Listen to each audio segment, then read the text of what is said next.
नमस्कार। आज हम बात करेंगे गीता के 18वें अध्याय के श्लोक क्रमांक 78 के बारे में।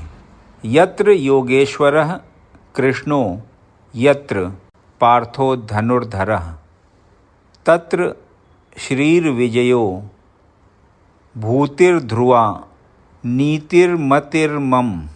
जहाँ योगेश्वर कृष्ण है और जहाँ परम धनुर्धर अर्जुन है, वहीं ऐश्वर्य, विजय, अलौकिक शक्ति तथा नीति भी निश्चित रूप से रहती है, ऐसा मेरा मत है।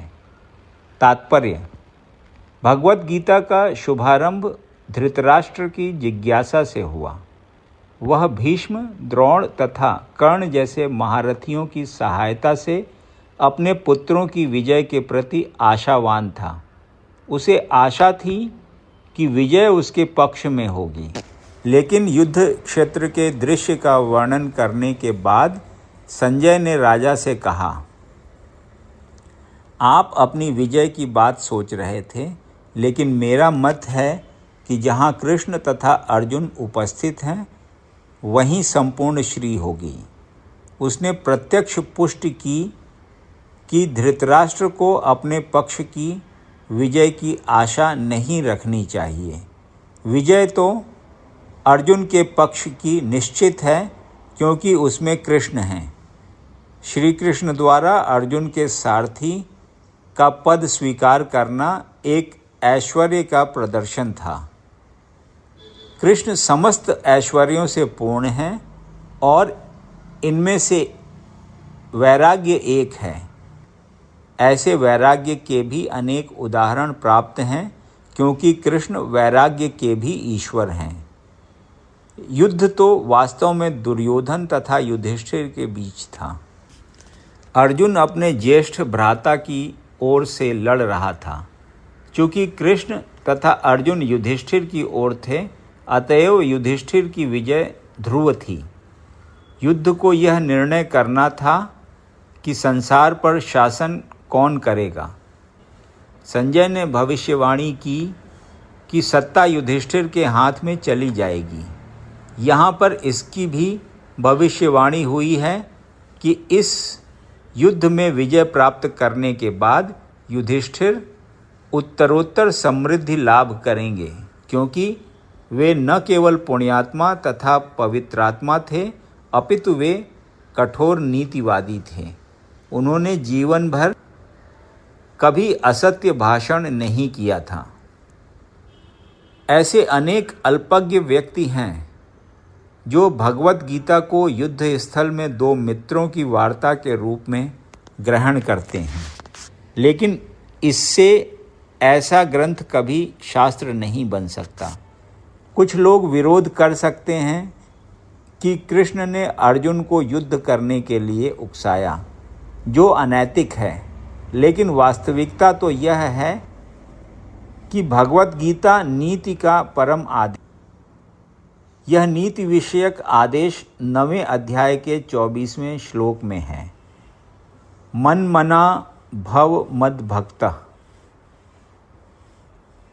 मनुष्य को कृष्ण का भक्त बनना चाहिए और सारे धर्मों का सार है कृष्ण की शरणागति। सर्वधर्मान् परित्यज्य मामेकं शरणं व्रजम। भगवत गीता का आदेश धर्म तथा नीति की परम विधि है। अन्य सारी विधियां भले ही शुद्ध करने वाली तथा इस विधि तक ले जाने वाली हों, लेकिन गीता का अंतिम आदेश समस्त नीतियों तथा धर्मों का सार वचन है। कृष्ण की शरण ग्रहण करो या कृष्ण को आत्मसमर्पण करो, यह 18वें अध्याय का मत है। भगवत गीता से हम यह समझ सकते हैं कि ज्ञान तथा ध्यान द्वारा अपनी अनुभूति एक विधि है, लेकिन कृष्ण की शरणागति सर्वोच्च सिद्धि है। यह भगवत गीता के उपदेशों का सार है।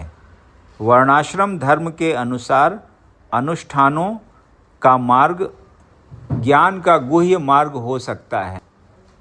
लेकिन धर्म के अनुष्ठान के गुह्य होने पर भी ध्यान तथा ज्ञान गुह्यतर हैं तथा पूर्ण कृष्ण भावना भावित होकर भक्ति में कृष्ण की शरणागति गुह्यतम उपदेश है। यही 18वें अध्याय का सार है। भगवत गीता की अन्य विशेषता यह है कि वास्तविक सत्य भगवान कृष्ण हैं। परम सत्य की अनुभूति 3 रूपों में होती है: निर्गुण ब्रह्म, अंतर्यामी परमात्मा तथा भगवान श्री कृष्ण। परम सत्य के पूर्ण ज्ञान का अर्थ है कृष्ण का पूर्ण ज्ञान। यदि कोई कृष्ण को जान लेता है तो ज्ञान के सारे विभाग इसी ज्ञान के अंश हैं। कृष्ण दिव्य हैं क्योंकि वे अपनी नित्य अंतरंगा शक्ति में स्थित रहते हैं। जीव उनकी शक्ति से प्रकट हैं और 2 श्रेणी के होते हैं: नित्यबद्ध तथा नित्य मुक्त। ऐसे जीवों की संख्या असंख्य है और वे सब कृष्ण के मूल अंश माने जाते हैं।